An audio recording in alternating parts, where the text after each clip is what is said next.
Hello, everyone, and welcome back to Divine Alignment. I am beyond excited because I am joined by a very special guest, Jeff.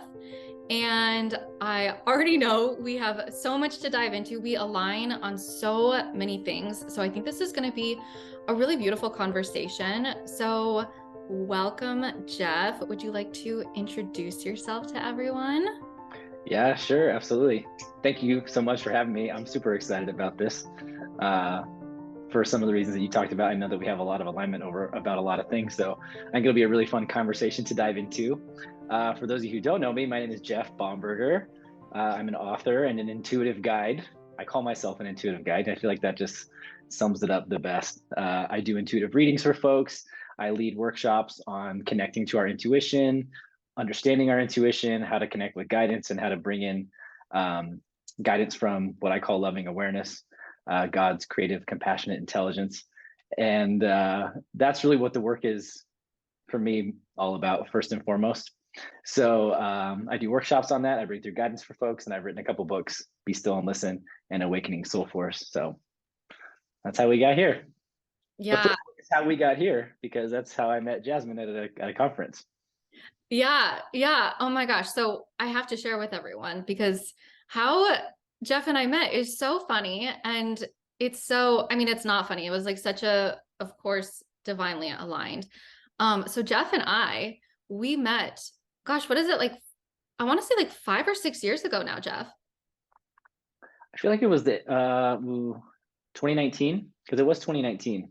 Oh, is that all? Feels like, Well, it feels that's like, because we went into a time warp the last couple of years, and time has expanded yeah, or slowed down, whatever's happened. I don't know, sped both. up.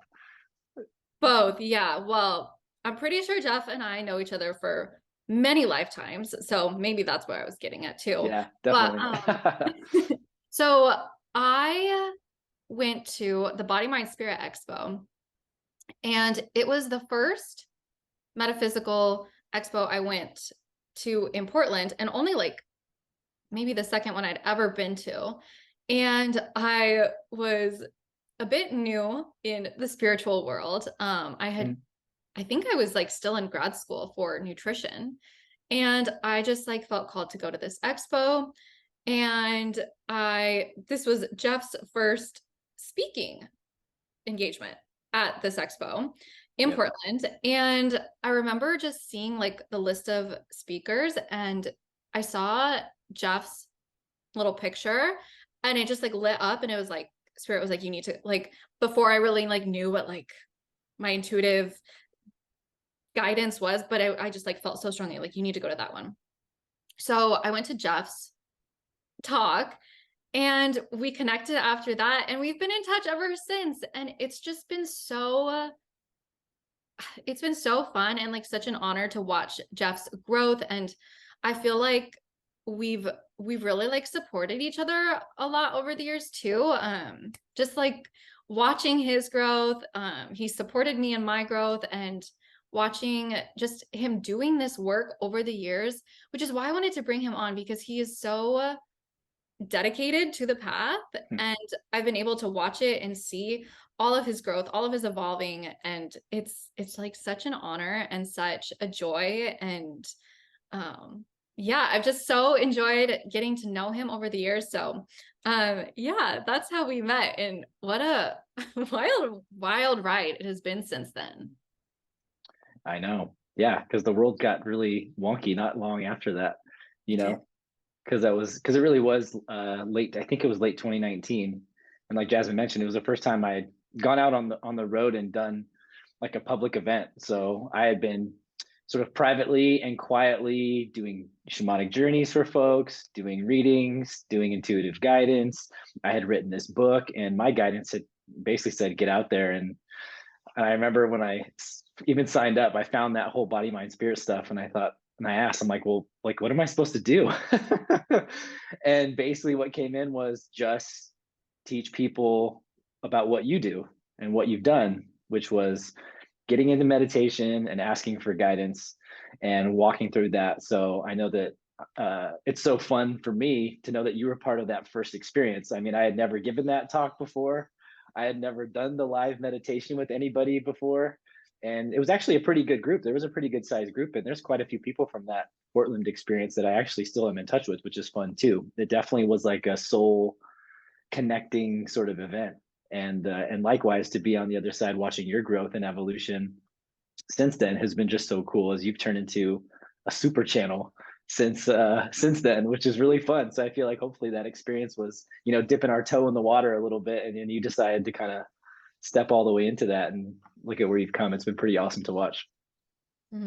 Yeah. Yeah. We have a bit of different, mine's been a little bit more concentrated of my spiritual experience because I haven't been in it as long as Jeff, but I would really like to just like dive in and start there because Jeff has been on this path and doing this work for much, much longer than I, before I really Hmm. was aware. I mean, I've always, as many of you know, like I've always been aware spiritually, but definitely not in it at this capacity. Um, so Jeff, would you just like to share like a little bit about your journey and what brought you here and Oh like doing gosh. the work that you are now?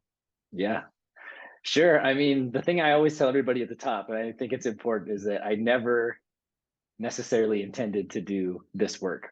So this was not an intention that I set, and I didn't put it on a vision board, and I didn't stick to a plan that I had made.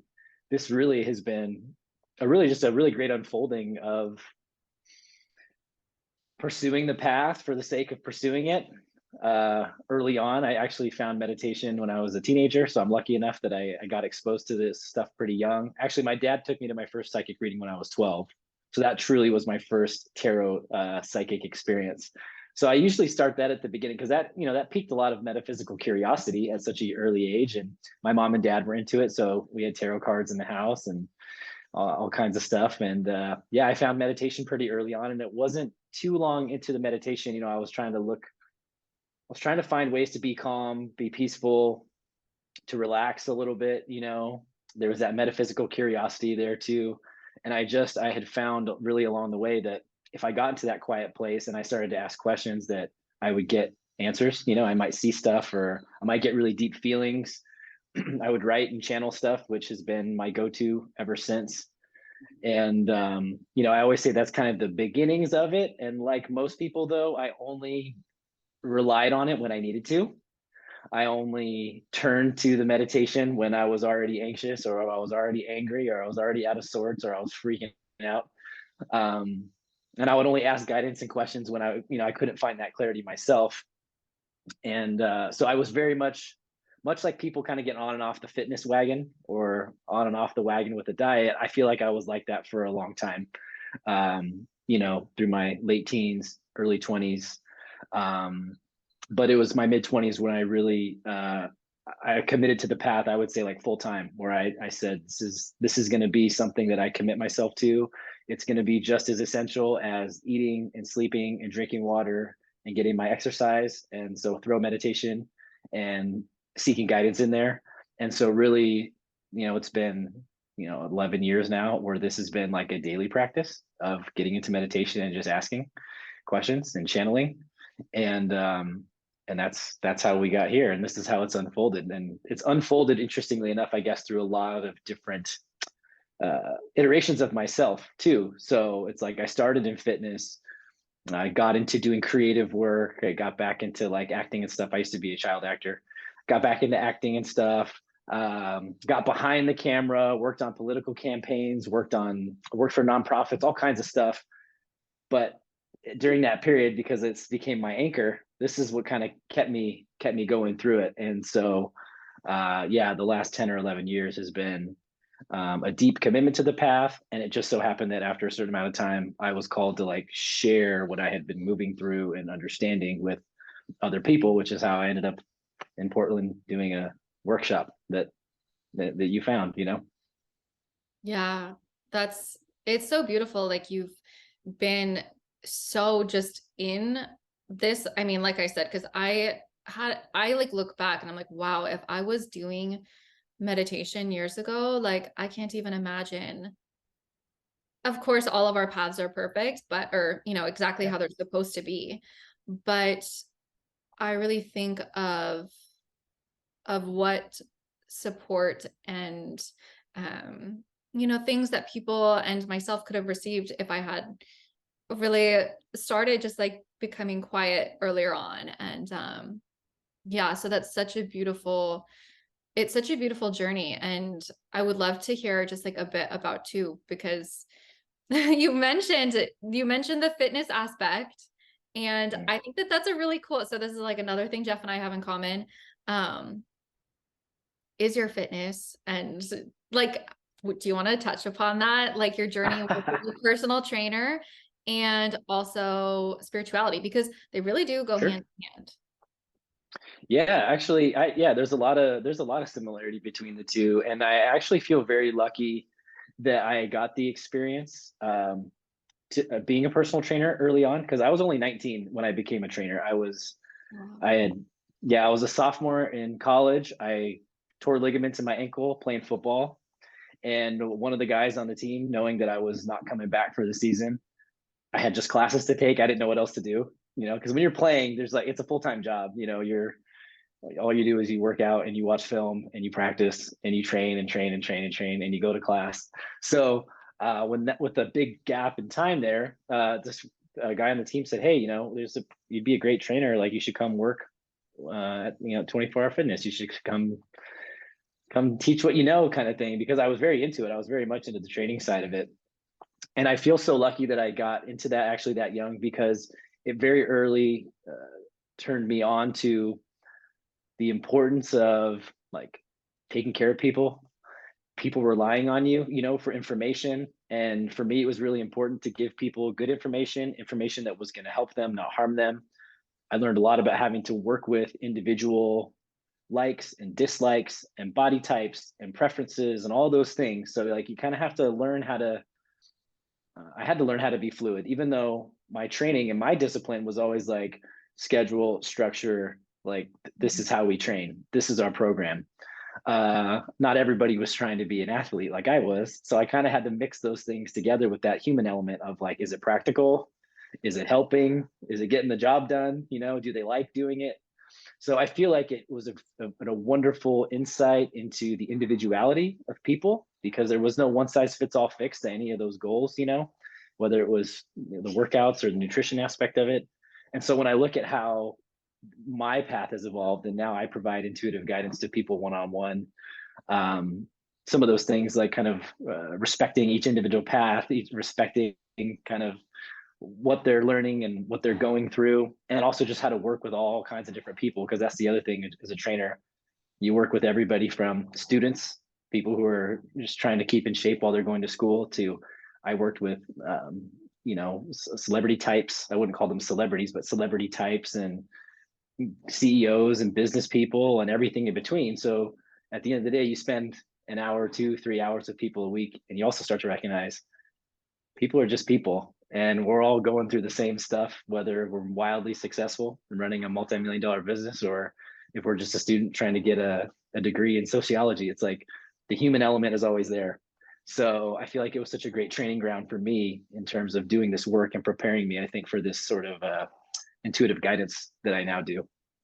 Yeah. Yeah. And I think it's really cool that you went from, because I see like exercise science as like very, it is really like structured and it is like more of like that masculine type energy. Whereas like the Yeah. channeling is definitely more of like, you can't structure that. Like it has to flow and evolve. So, um, you're really like one of the few people I know that has so like beautifully balanced Mm. the feminine and the masculine. And I mean, as everyone knows, like we all have feminine and masculine within us.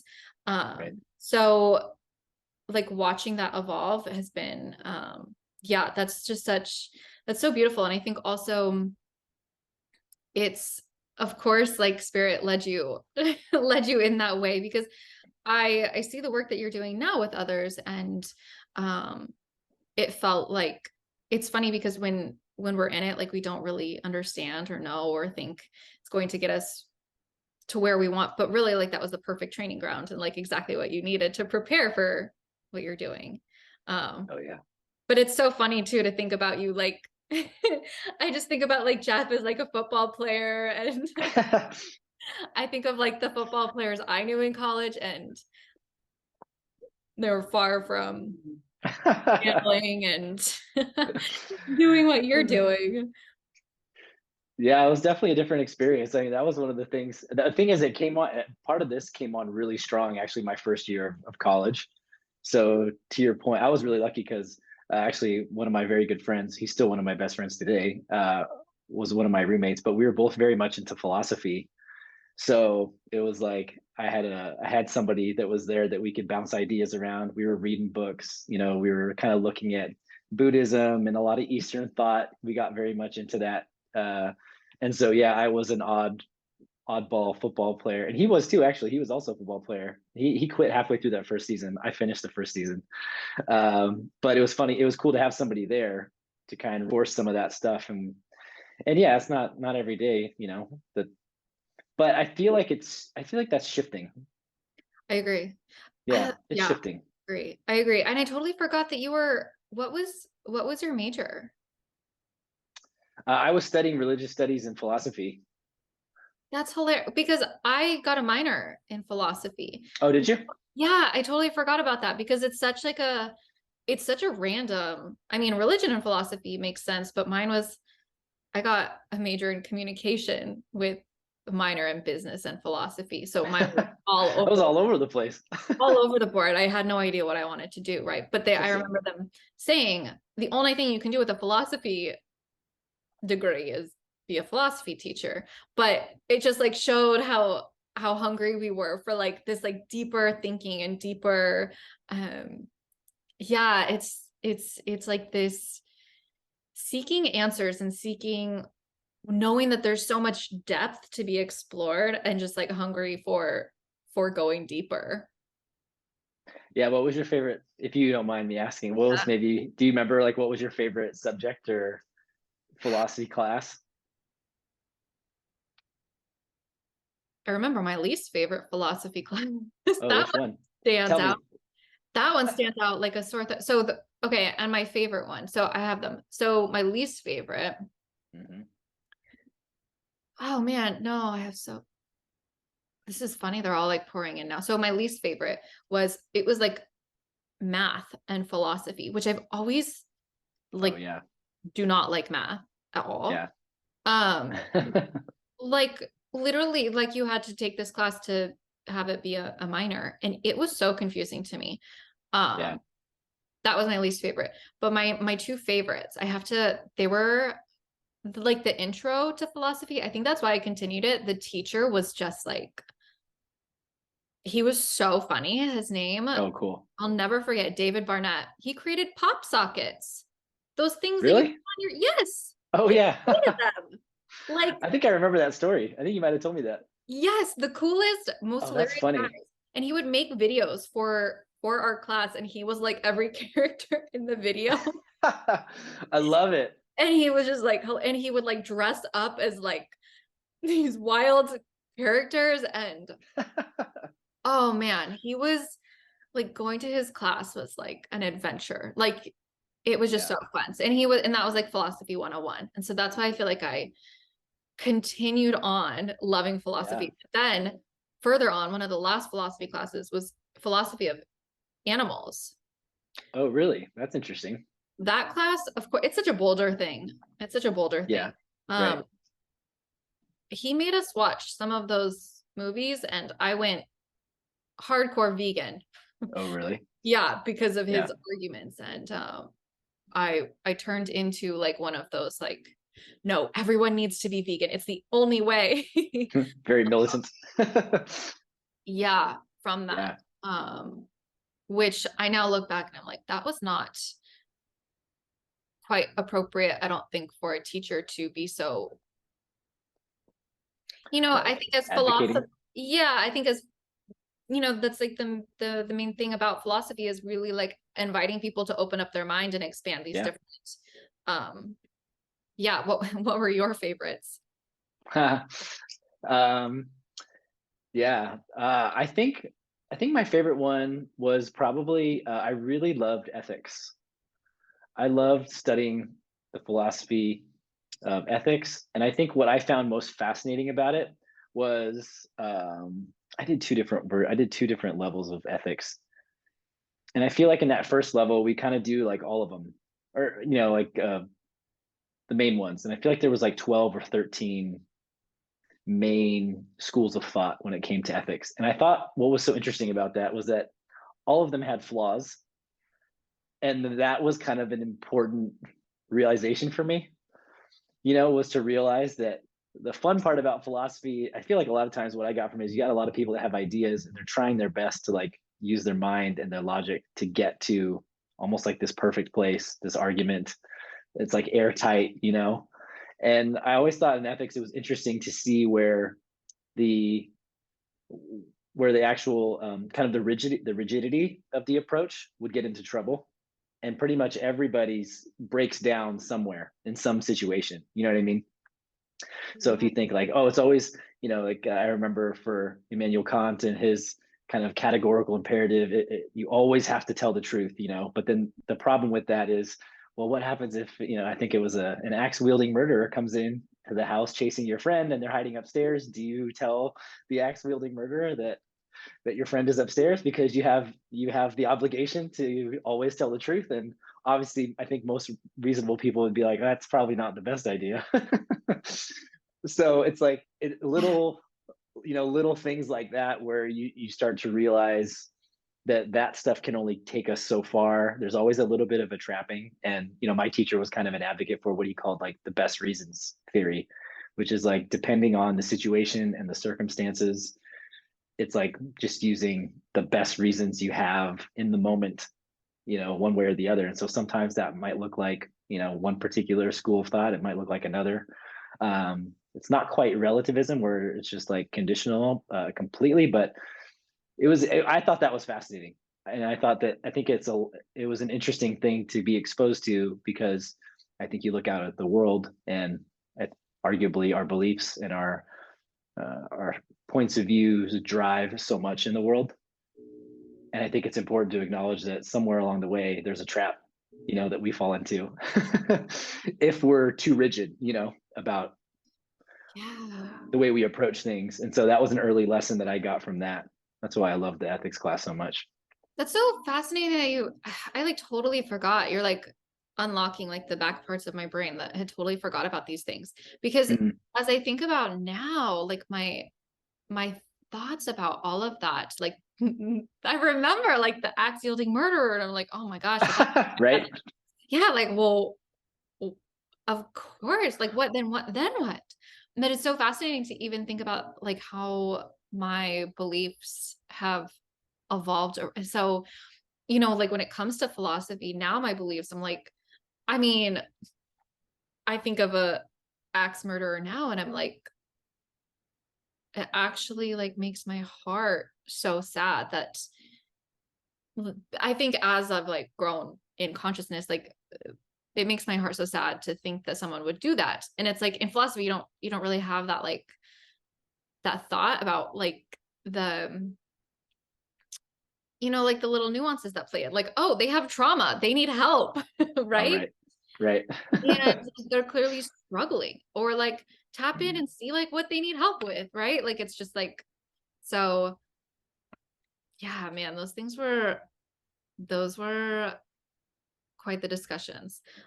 Okay, so yeah, I love that we have all of these similarities with philosophy, but I want to take a hard turn because I really want to talk with you, Jeff, about, and actually this is the perfect segue.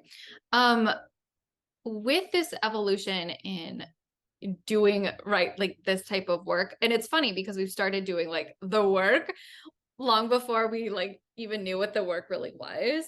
Definitely. But I would love to hear like your take and your perspective. Well, first of all, what is your version of doing the work? Because I think a lot of people are talking about this, and a lot of people they want to be doing it, but I think a lot of people are actually confused. Like, how do I do the work? What is the work?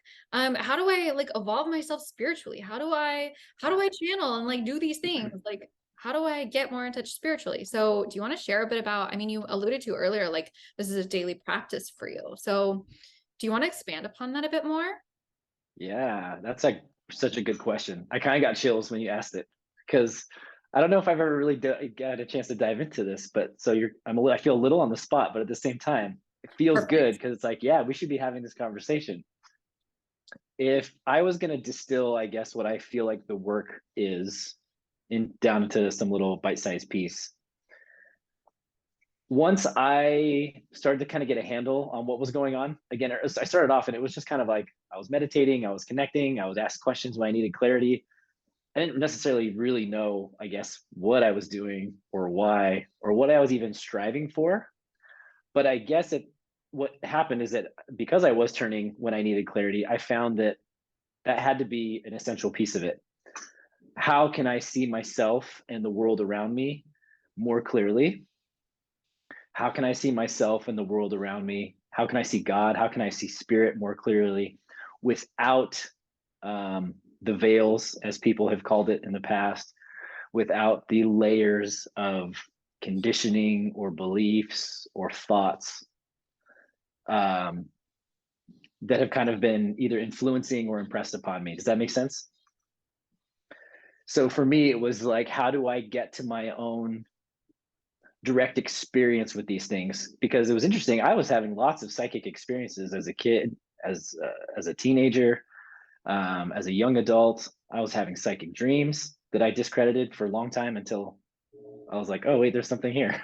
It's like there was a part of me that was almost proving to myself that these things were also real. They were more than just philosophies, and I was having direct experience of these things.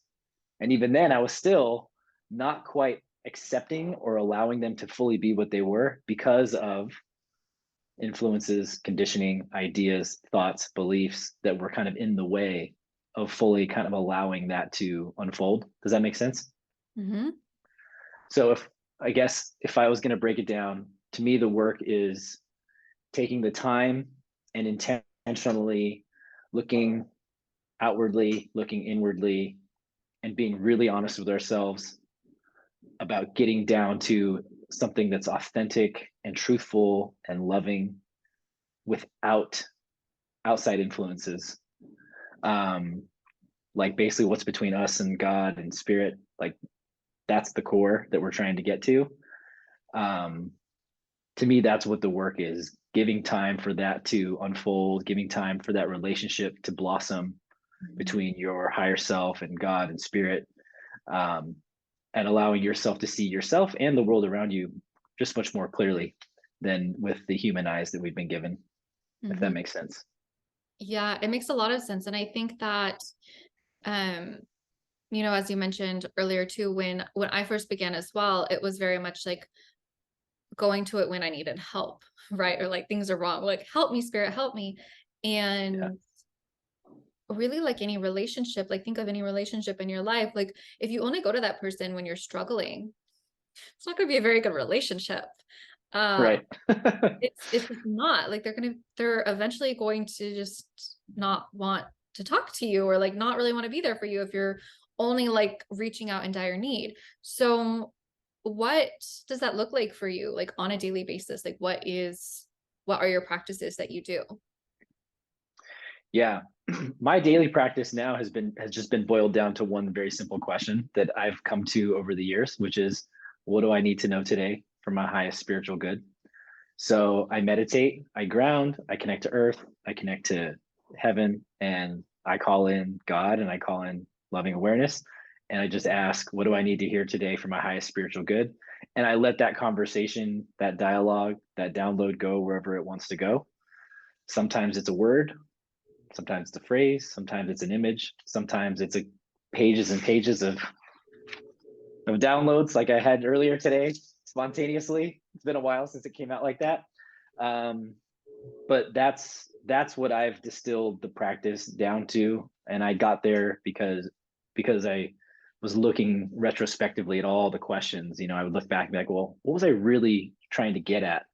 You know, when I'm getting into meditation or asking for guidance, like what am I really asking for? And what I'm really asking for is to get out of my own way, to get out of my head, to get out of my limited perspective, and kind of like, let me see this from a broader view. Let me see this from a more loving perspective. And that's how I came to that over time.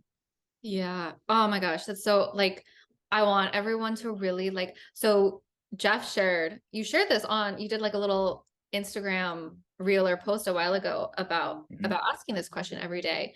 And I was doing like an iteration of that, but ever since you shared that, I was like, that's like beautiful. I need to ask this. So I actually do that during my morning grounding every morning Do you? as well. Yeah. Cool.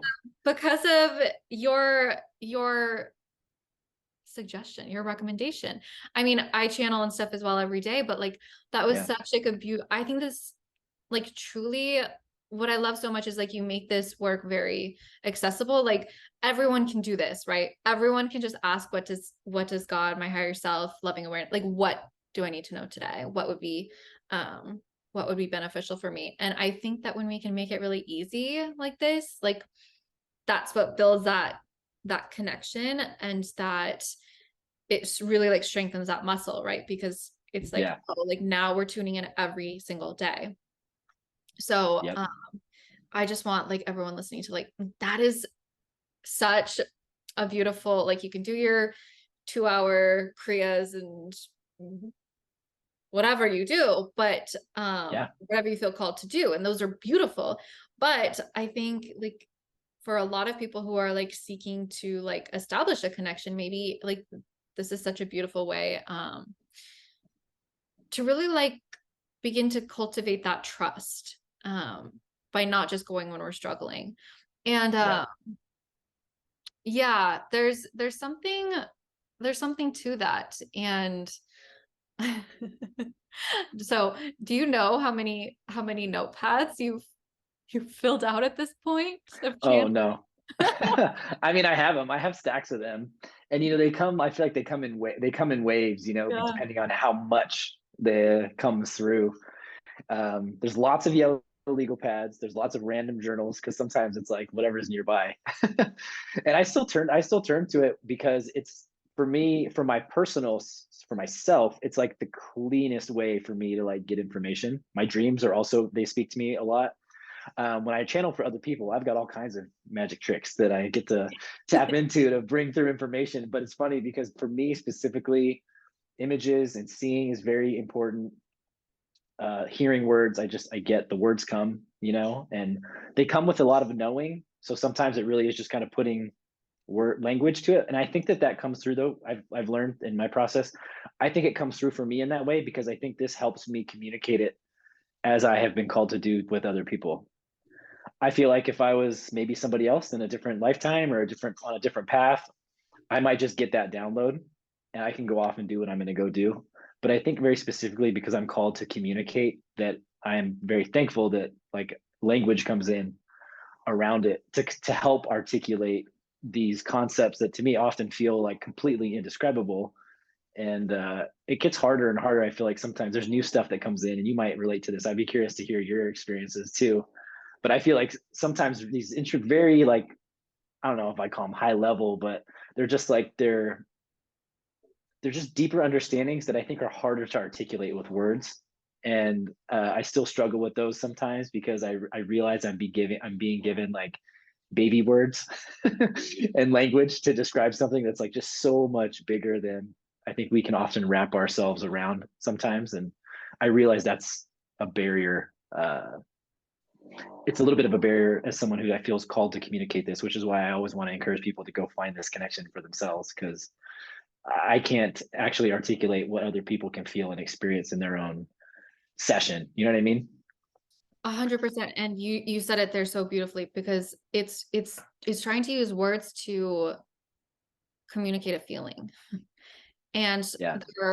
the deeper feelings we can't, words don't do them justice. And we're very similar in that way, that I also receive through that way. And I have found that to be a bit of a challenge over the years. And that's why, I mean, my work has evolved a lot too, of like, I just want people to have these experiences for themselves. Like, that's all. I don't want to Yeah. be like, I don't want to be like a guru. Like, I want people Yeah. to understand that they have the power. And I know that you align with this too, that they have the power to experience this within them. And hopefully, like, these words just create an environment that you can remember that truth within yourself. And you know, it's so funny that this memory is coming to me, because I remember when I first started channeling, um, it was a very uh, Jeff was one of like the first people that I actually like was open and like told about it, because I didn't really know what was happening at first. And I was not in like the world of channeling. And I remember I was like I was like, Jeff, like sometimes it's so intense. Like I go out into nature and I like need my notebook. Like I like need to like sit down and write, because I'm like, oh my gosh, I can't even keep up with what they're saying right now. Yeah. And but what I noticed, and I really want you to touch upon this, because what I noticed for a lot of years was that it was like, at least when I first started, it was like a high. It was like a high, and I'm sure you understand this. Like it's a high receiving these Yeah. like Yeah. these really high frequency messages. And what you're saying, like you go back and you read them, is actually something that I have not always done, because it was just like I would get like, for me, it was like almost like I wasn't paying respect to the messages that I was getting, because it was just like I received such a high from getting the message that it was like after that happened, it was like then I was getting another message and another message, and it was just like this high that I was like chasing. So would you Right. like to and that's I think part of what my guides have been sharing with me more and more is, it's like you have so many messages now. Like read them, integrate and Right. and really sit with them, because yeah, I think back when I was like so young, like I don't even think I understood what they were telling me. Like I had no Right. idea. Like they were bringing through these Yeah. high level concepts that even I was like, okay, like I felt really good receiving this, but like I don't even really quite know the depth and the gravity, right? Yeah. So Yeah. what does this integration look like for you, of like doing this work and actually integrating it? Because you're actually one of like, if I think of all the people I know, like you are one of the few I would consider very like embodied, grounded, spiritual people who like clearly is taking the time to integrate everything that you're receiving and learning. Mm. Thank you. I appreciate that.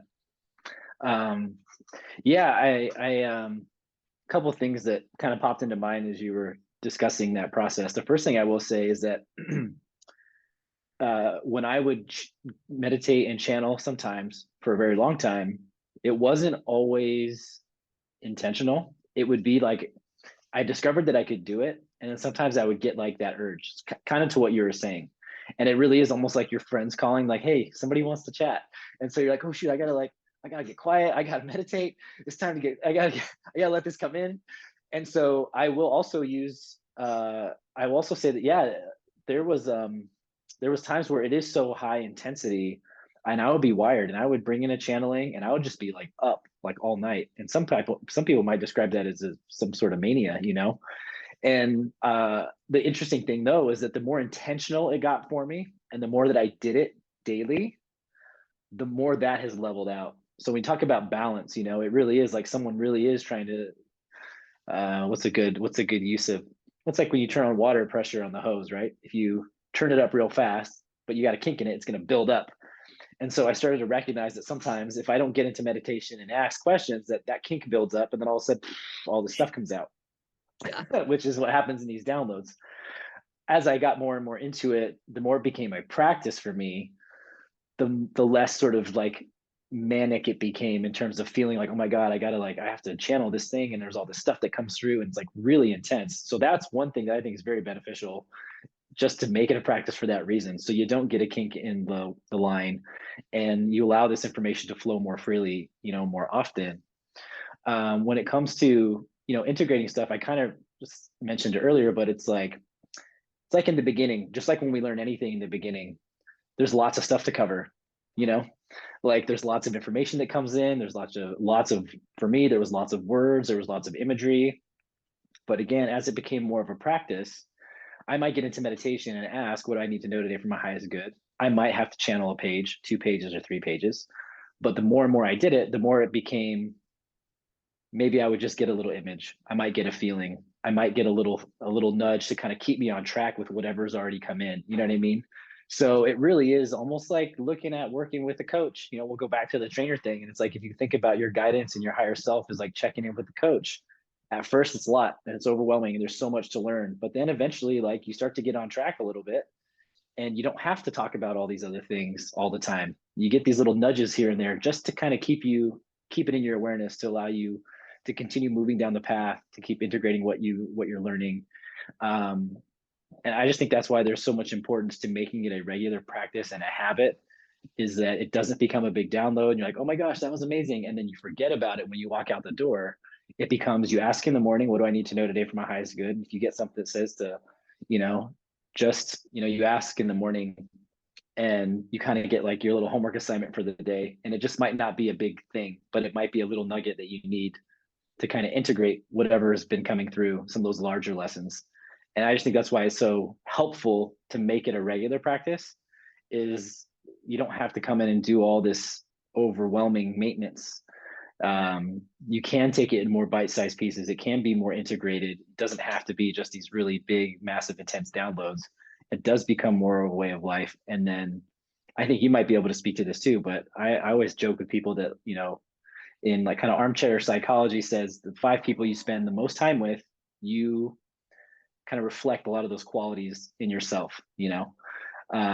And I say that I've my relationship to God and spirit has become like that. It's like, this is one of those people that I spend a lot of time with. So of course, naturally, just by getting into this space on a daily basis for 10 or 15 minutes, and I do it at the beginning of the day every day, that helps a lot. That helps me start the day off on a foot where I'm connected to that guidance, I'm connected to that vibration, I'm connected to loving awareness.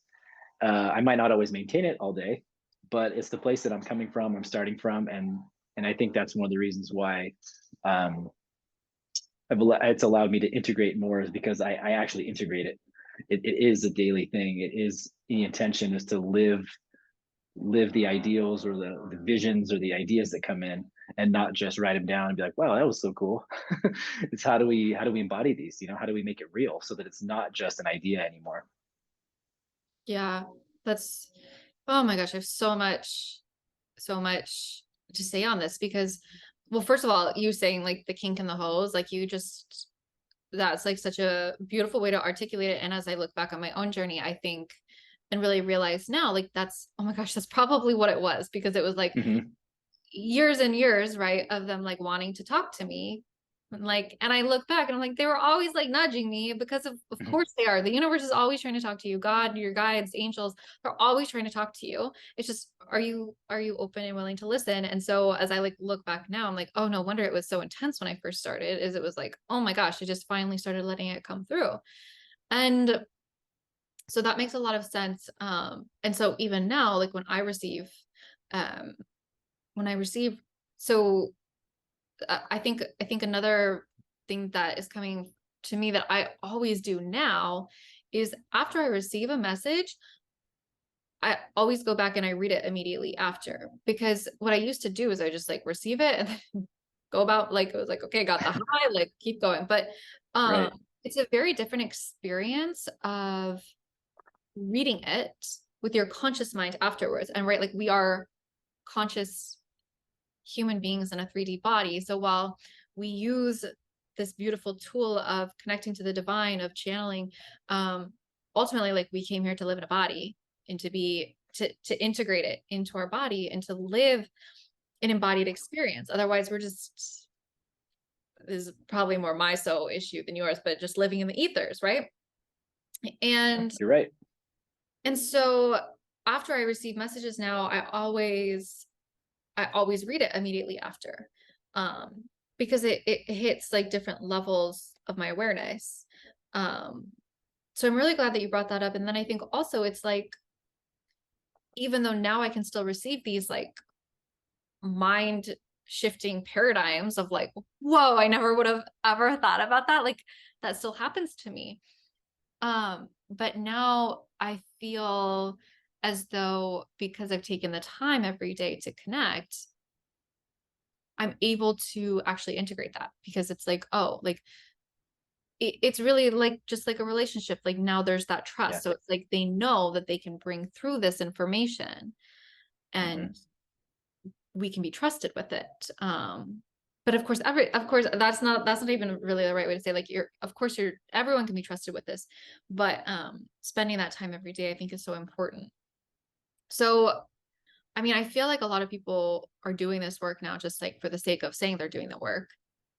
Yeah. And what does where do you think we get into the trap of just continually doing the work rather than actually living in a body? I mean, where would you suggest people perhaps find themselves on this barometer and take note and really take inventory like for themselves and Hmm.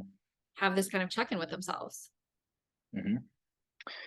Yeah, I mean, the first thing I would definitely look at, I would just piggyback on what you were saying about going back and just like reading it, go back and read what comes through in your session. Or if, if you're not a channeler of sort, and you get information other ways, like just jot down notes or the impressions, even if it has to be in your own words, because what you're getting is guidance and you're getting insight and you're getting a download. So I would go back and like kind of like study, you don't have to spend tons of time with it, but just let it be in your awareness and try as much as you can to like be aware of what came in. Um, and then you're talking about us being sort of trusted with the information. And I think that that's an important piece, but so is us trusting the information that comes in too, So big. right? Yeah, because I do feel like the hardest thing, and I still am this way, so I'm not going to pretend like I am above this at all, is you get something and you're like, okay, whatever, and like you blow it off and you're like, that's crazy, I'm not doing that. And then you kind of find yourself running on a certain hamster wheel, some pattern or some dynamic or whatever's going on. And then you're like, okay, maybe I'll try what you've been saying this whole time. And we have to kind of trust that as well. So I think there is an allowance on our part. It's a scary part of the work that's where people have a hard time integrating, is like you actually have to now start to step out of the idea and the theory and the philosophy and into the living embodiment of it. And the only way you do that is by attempting to live it and by practicing. And that's why I love that word practice. It's because all of life really is practice, no matter how high level your downloads are. You could be channeling Gandhi's theory of nonviolence directly to your being, but if you don't know how to actually go take those ideas and like put them into action when you're in conflict with somebody or in a hairy situation, then it's still just a theory. But if you can get a little nugget of that and try to, put it into practice, and you try to put, kind of put into beingness what's been transmitted to you, maybe it turns out it's a learning lesson one way or the other. It might not turn out the way you want to or you thought it would, but you can go back and say, okay, I tried that. Well, what did I learn from it? And now, like, once we start asking those questions, what do I learn from this? When we're applying what we're getting in our downloads, we're trying it out, and then we're asking, well, what did I get from that? What did I get from that? Now we're engaging in what I consider kind of like a process of the soul. We're just taking that curious perspective and saying, okay, this is kind of what's coming in, and what am I getting from that? And we just kind of like fine tune the information until it shows up in a way to us that's authentic and effective. Does that make any sense? So much sense. So much, of Yeah, course. that's good. Okay. No, I think what you're sharing is so spot on because I think a big thing, a big thing for me recently has been like we can't mess it up. We can't mess it up. Right. Yeah. And that was so I think a lot of people, myself included, have like struggled with like the perfectionism and like these old um yeah, these old behaviors and they're human experiences, right? And Yeah. when we can really like I feel like I'm finally at a place, like getting to I'm not even gonna say I'm there. I'm finally getting to a place where I'm like, it's all learning. It's all learning. Like Yeah. it's all a game. It's all a game. And if we can approach it from that perspective of just like a child learning and discovering, like we would never get mad at a child for messing up and falling, and really we're all just children. We're all Yeah. children in these adult bodies, Totally. and there's nothing we like literally could not mess it up if we tried. We couldn't. Right. Right. And that was like, this is still one of like the biggest realizations for me, and continual things that I seek to embody is like, what did I learn? What did I learn? And then it's like this constant, it's just this constant dialogue, right?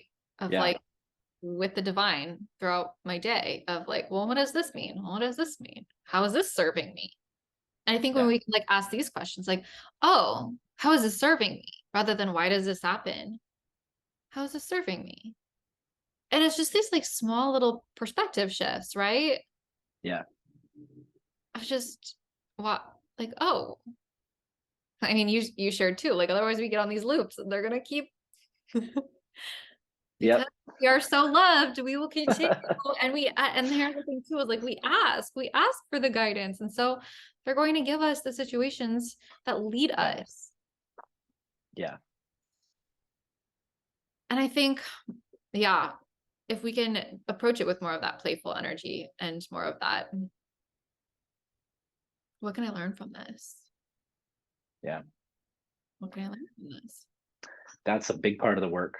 We should add that as like the part two of that initial question. Yeah. Yeah. Because I definitely feel like, yeah, and when you asked me that, I talked a lot about the first piece, but you're talking about the embodiment piece now. And the embodiment piece really is getting in the game and playing Yeah. Yeah. and seeing how it goes. And then and just kind of recalibrating, you know? And that's one thing I I appreciate, I think about what you're doing is like you've taken, I think some people think that like if you're embodying the work, it means and it's this lifestyle that you have to be doing it as your job or your profession. And that's not the case. Like you can bring Yeah. this into all facets of your life.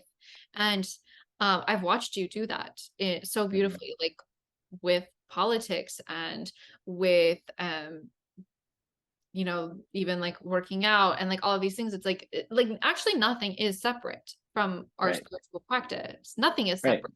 Right. And I've watched you bring it into like these places that like, I mean, when I like think of bringing it into politics, I'm like, oh, that sounds scary to me. But like that's what's needed the most. It's literally where Yeah. it's needed the most. And so Yeah. I'm like so grateful for people like you who are bringing um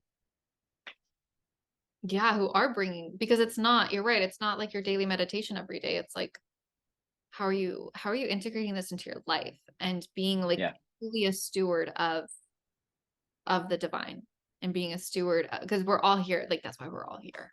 That's Yeah. why- Yeah. Yeah. And doing it in your own way. I think you said it perfectly. yeah. That it's about finding out how you're a steward of the divine. And that's to me, that's the fun part of it. Like that it shouldn't look the same, you know? Like I love that. And that's one of the things I've got so much from, I think, kind of like my experiences in the creative world and doing that kind of stuff, you know, is you just look at movies and TV and stuff. Look at the stories that are told. Look at all the stories that are told, all the different stories. There's like so many different stories to tell, and there's so many different talented, quirky, unique individuals to like tell those stories in all the different ways. So it's like there's no right way or wrong way that it comes about, you know? Like at the end of the day, I really, that's probably the deepest understanding that comes from doing the work as far as like reading other people and having the having like an intuitive session experience with other people is you recognize that like everybody is that little spark that of God that wants to express itself in its own unique individual way. And it's supposed to look different. You know, it's supposed to not be the same. And I think that's a thing to be celebrated rather than you know, shamed or run away from or anything like that. It's like if you love spreadsheets and numbers and accounting, awesome, because I don't. I don't. But if you do, bring that spirit, bring that awareness to what you do, you know, and I'll handle this side and you do that stuff because I don't want to do that. You know, it's like I think that's the beauty of it. That's where if we can trust that grand kind of unfolding of it, it gets kind of special because you realize if everybody kind of stepped into the role their soul was coming to play, I feel like we kind of find ourselves in more balance and more harmony in a I'm not saying it would be perfect and I'm not saying it would be easy, but I think we would find ourselves in a much more honest and authentic way of relating. And there wouldn't be so much resistance and maybe there wouldn't be so much the conflict wouldn't be so as intense, you know, if we kind of came to that understanding. Yeah, and no, nor is it supposed to be perfect and rainbows and butterflies. Right. Yeah. Yeah. Yeah. And I think that's yeah, because I mean, and that's one thing that I've received over and over. Like, if we were all fully living in our joy and happiness, like, what a beautiful world we would have. What a beautiful world.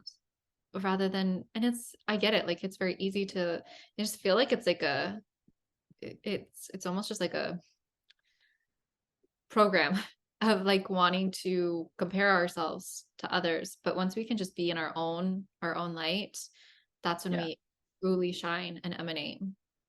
So I'm so glad that you brought that up. So as we wrap up here, I feel like we could talk forever, but one thing I am curious about, hopefully I don't put you too much on the spot with this question.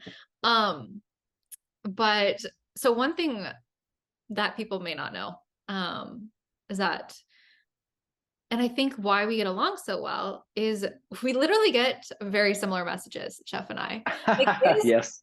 kind of wild sometimes. It's Hmm. kind of wild how over the years we'll share channeled messages with each other and it's almost like they're the same thing, which Yeah. blows my mind. Like, Yeah. Jeff and I are from the same star system. That is it. There's no other way around that. Um, but we get very similar messages. And so I'm curious if you feel called to share what, and maybe it's recently, or maybe it's just in your life, like what has been a message that you've received that like really shifted things for you or really deeply impacted you? And I know it's like really hard to maybe choose one. Mm-hmm. You can maybe choose two if you want, but what would be one or two that like have really stood out for you over the years? And it could be a recent or just overall. Yeah. Ooh. Well, honestly, I can't help but feel like I want to share the thing that came in today. To how it's impacted me remains to be Please. seen. So maybe this is a good, actually, this is a good question because so much we went from almost like the theory and the practice to embodiment. And so I think there's a very interesting message that came in today. Oh, I sat down to, I was going to do some readings because I do them remotely. So for those who are listening and don't know, sometimes I do Zoom calls. Sometimes I do them live at events, but sometimes more often than not, I just will have somebody make an inquiry and I'll check in on my own time, do a voice recording and send it off so that they can listen to it back, you know, for as long as they feel like they need to. So I actually sat down to do some readings today and all this other stuff just came in and it was like I kind of pushed it aside and was like, you can do those later. This is very important. And it was all about how to remember that Judas was an essential piece of Jesus living his mission.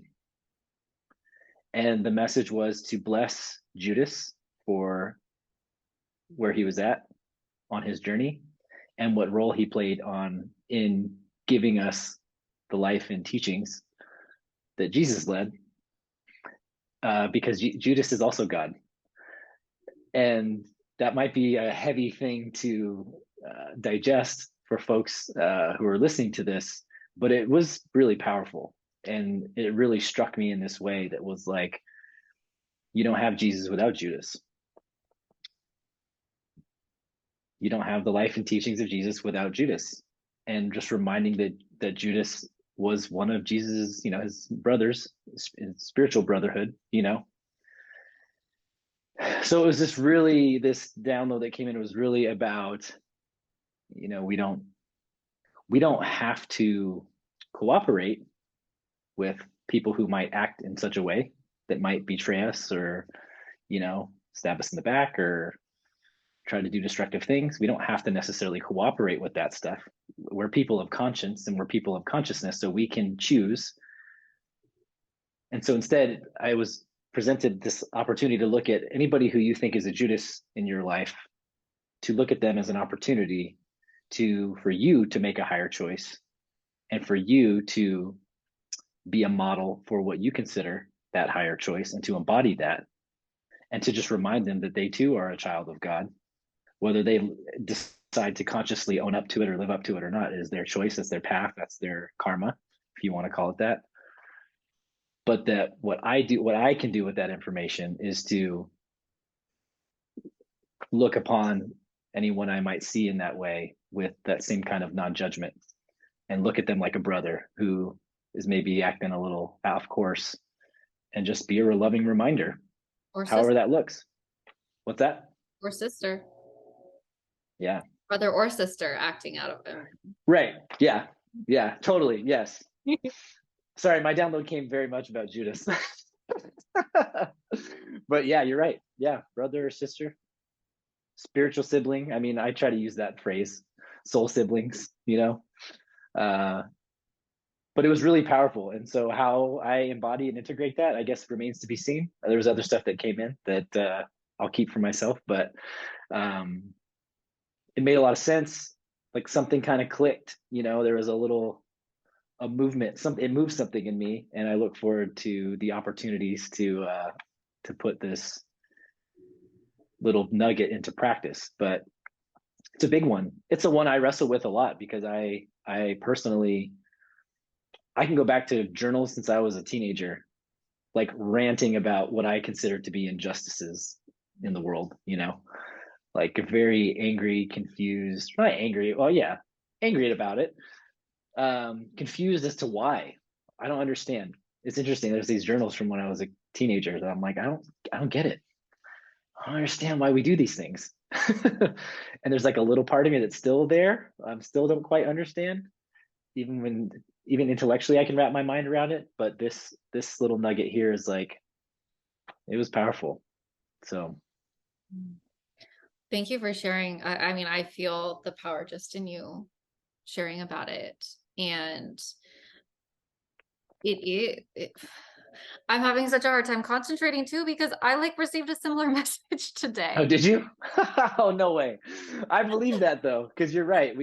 That was the thing that I didn't say it, but you said we get similar messages, and it's funny because I almost feel like at the same time we'll be able to be like, hey, can I just check in real quick? Like, I got something. I wanted to get your thoughts on it, and it's almost like there's a lot of I felt it. I synergy. felt you feeling it.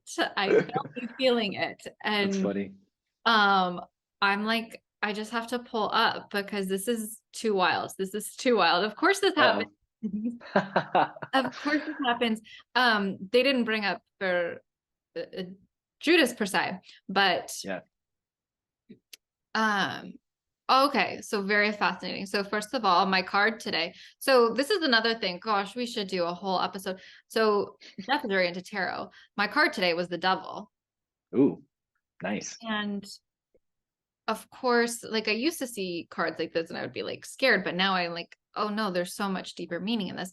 But first of all, the very first thing that came through for me was as you understand yourself, you come to understand another. And as you come to understand another, you come to understand yourself. And it was all about understanding your flavor and alchemizing it through divine understanding, compassion, and love. And so I'm just so, I think what a better note to end on than like we're all brothers and sisters, and the more that we can act with this loving awareness and compassion and understanding for our fellow spiritual siblings, like they're all on their path, they're all seeking and they're all doing the best they can, and like God is in and part of all of us. And that's been same for me, one of the hardest things I've wrestled with when I see these really terrible things. But Yeah.